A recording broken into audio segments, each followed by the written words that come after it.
મિત્રો જય દ્વારિકાધીશ। આ ગાય દિલ્હી 4 વાગે આપણા ત્યાં રોટલી ખાવા આવે છે આપણી ફેક્ટરીએ। તમે જોઈ શકો છો 5 ગાય છે જે દિલ્હી આવે છે રોટલી ખાવા। જય દ્વારકાધીશ।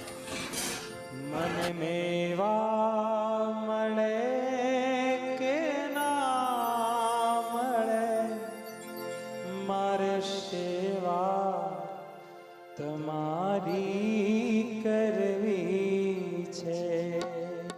મુક્તિ મળે કે ના મળે, મારે ભક્તિ તમારી